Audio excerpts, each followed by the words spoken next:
This is the Late Round Podcast with your host, JJ Zacharisa.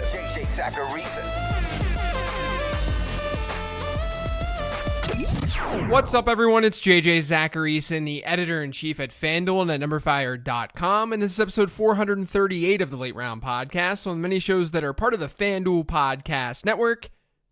Thank you for tuning in.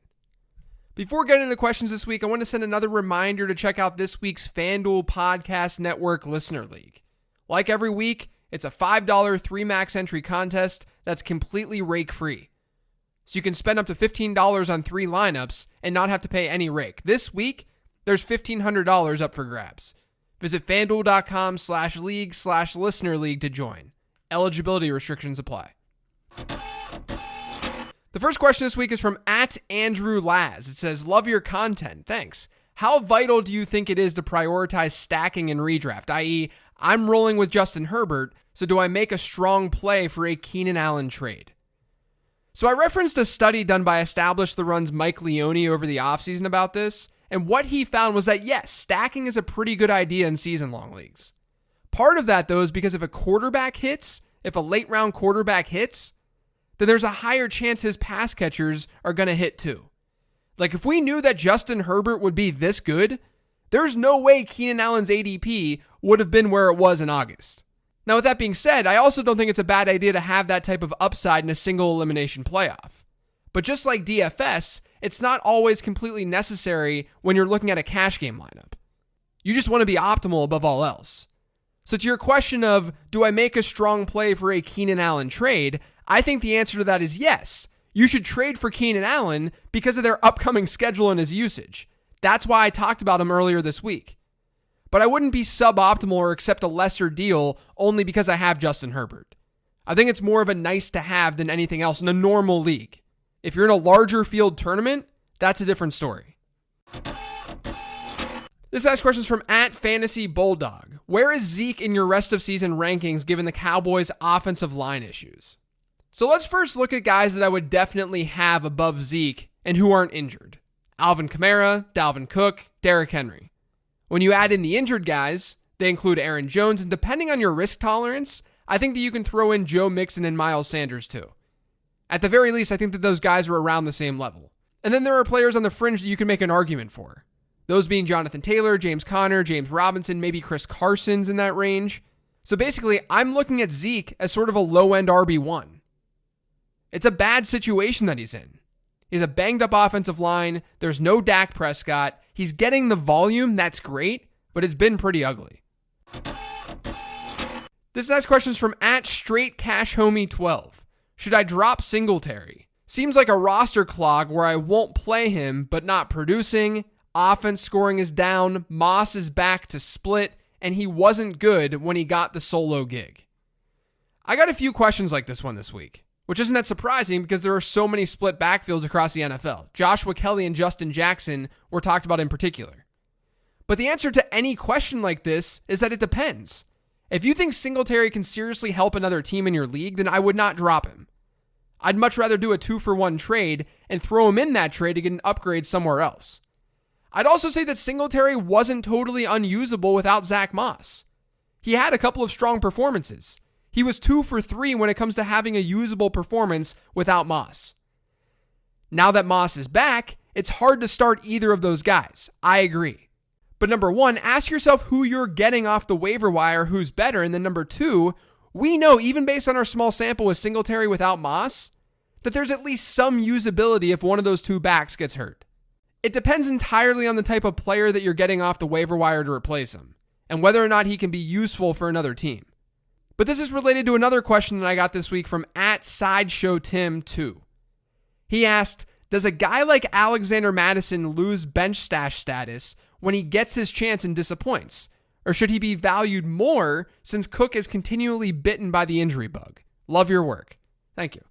But ask yourself the same question. Do I absolutely need a different player off the waiver wire for Alexander Mattison? Am I going to use that waiver wire player a whole bunch? And then ask if an injury happens to that player's teammate. If that player gets a better circumstance, is it going to lead to more upside than what I have with Alexander Mattison? Again, I don't know the answer to that for sure. But I will say, and I said this before on the show, but don't take the 1-game sample from Madison and assume that he can't be usable. It was a bad game against Atlanta, there's no doubt. But in that game, he did see 77% of the team's running back rushes and almost a 6% target share. I think instead of us assuming that Madison wouldn't be worthwhile, we should just realize that he won't be Dalvin Cook. That doesn't make him unrosterable, though. This next question is from @CruiseNick08. What are your thoughts on the Arizona backfield? Is Chase Edmonds a must-buy as a Drake manager? Does Drake come back and keep his role? Just trying to decide what to do. Thanks. So I get why the question is phrased in such a black and white way. You want an answer, and it's my job as a fantasy analyst to provide answers to questions like this. But I don't think this way. My brain doesn't work this way. I'm sorry. I don't think in a super black and white way about this stuff. It's why I've had both Kenyon Drake and Chase Edmonds this season as buys at one point or another. Drake was pretty earlier in the year when Arizona's schedule really opened up, and then Edmonds was a few weeks later because he was seeing such strong pass catching work and he was just playing really well. So with that being said, I look at it this way. I think Edmonds has a very, very high ceiling while also recognizing that Drake could come back and push Edmonds back into his old role very easily. I'm probably more bullish on Edmonds than most are, though. That's why I called him a buy a few weeks ago. Like, if I were to lean one way, it would be to see what I could trade away for Edmonds and kind of go from there. And you probably want to do that as soon as you can because they're on a bye this week. Teams may be more willing to part with Edmonds and get a piece that will immediately help them this week. Because a very realistic outcome here is that Edmonds balls out. I mean, we saw something like this happen last year with the Cardinals and Kenyon Drake. If that happens, the Cardinals are going to be forced to give him a bigger role than he had with a healthy Kenyon Drake. I just think that you should be grounded with a take like this. There's no reason to say definitively Chase Edmonds will take over this backfield. What does that do? If you guys want me to be that bold, I can be that bold. But there's a lot of gray area here. And the thing is, it doesn't allow your mind to truly see the full range of outcomes. And you'll probably end up overpaying for that player very, very often, if that's the way that you think about fantasy football. That happens all the time. It happens to me sometimes in fantasy football. But because of the ceiling that Edmonds brings with Drake sidelined, and because he can grow into a bigger role when Drake returns, I'm much more on the buy side of things. Now, with that being said, if you have Kenyon Drake, bringing on Edmonds could end up being a very, very tilting thing. I say this all the time, and I said it when Edmonds was a buy on 15 transactions a few weeks ago. But I'd much rather have Edmonds independent of Drake, because there's a very real chance that you just get a headache each and every week and have no idea who to start.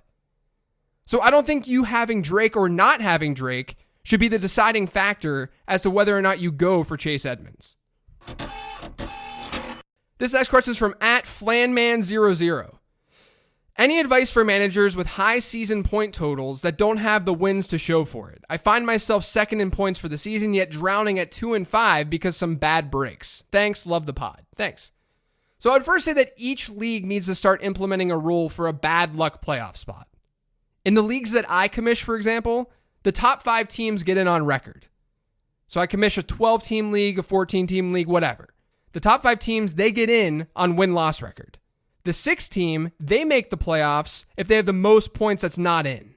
So the most points outside the top 5. Doesn't matter what their record is. That way you still get the fun of head-to-head matchups, which we all love in fantasy football, but points scored still matters. If you're scoring a ton of points consistently each week, though, then you're doing something right. Getting unlucky happens. Your points scored is usually going to be a better indicator of your team's overall talent and success than your overall record will. So in that case, just hope that your luck turns around. But you should always be trying to improve your roster no matter your situation. This has questions from @TP_FFL. What can you realistically expect if you are an AB manager that's willing to trade? I have wide receiver depth, but could do better at running back or quarterback. My read could be wrong here, but I think the market right now isn't high enough on Antonio Brown. Like, I will not be the least bit shocked if he ends up with the highest target share on that team from like weeks 10 through the end of the fantasy season. If you really want to get rid of him though, my advice would be less of a 1-for-1 thing, but because his valuation is going to be everywhere, pair him with another player on your team. Let's say a running back, and do a 2-for-1, trading for an upgrade at running back. That way there's a little bit more in that trade to evaluate to sort of water down the high variance that AB brings, if that makes sense. It makes sense in my head. It might not make sense to you guys. But overall, I think that I'm higher than most are on AB. People seem to forget how dominant that guy can be. And it's not like his not playing football recently had anything to do with skill. Now, if you don't want to take on AB because you're morally opposed to it, or you think that he's a distraction still, I totally get it. I totally understand. There's risk. I'm just saying this from a football perspective. This next question is from @NorthOfTheStar. Who would you dart throw a league winner second half of season? J.K. Dobbins, Damian Harris, JaMychal Hasty. To me, this is mostly just a process of elimination thing. Damian Harris is in the New England backfield where they've shown us already that they're going to have a committee. His offense is struggling too. And if it wasn't struggling, you have to be concerned about Cam Newton stealing goal line work. So not Damian Harris, although I don't mind him this weekend. With Hasty, I just don't see him being a workhorse when Raheem Mostert's back. Mostert has looked amazing this year when he's been healthy. So that leaves us with J.K. Dobbins, which I think is totally logical.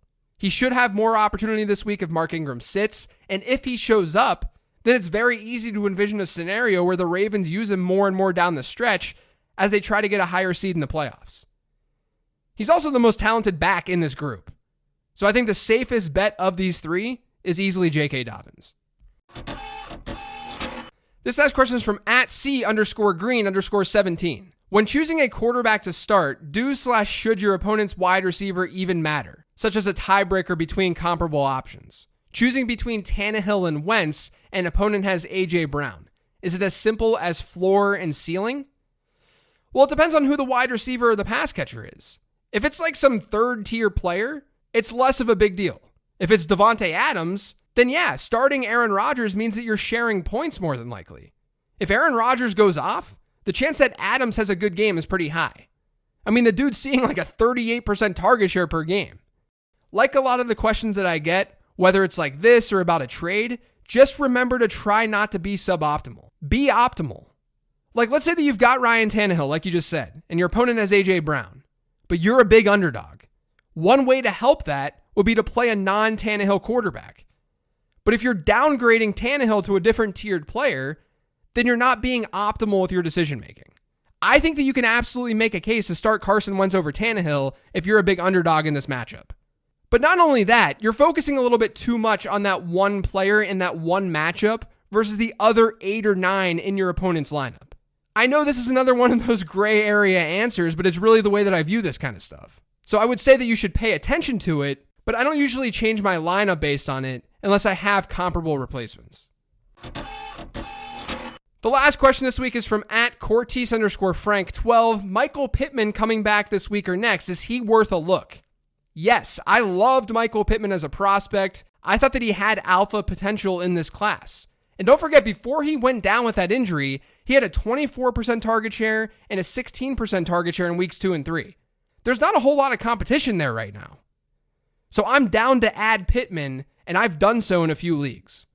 That's going to do it for today's show, though. Thanks to all of you for listening. If you've yet subscribed to the Late Round Podcast, make sure you are by searching for it pretty much anywhere podcasts can be found. And don't forget to follow me on Twitter @LateRoundQB.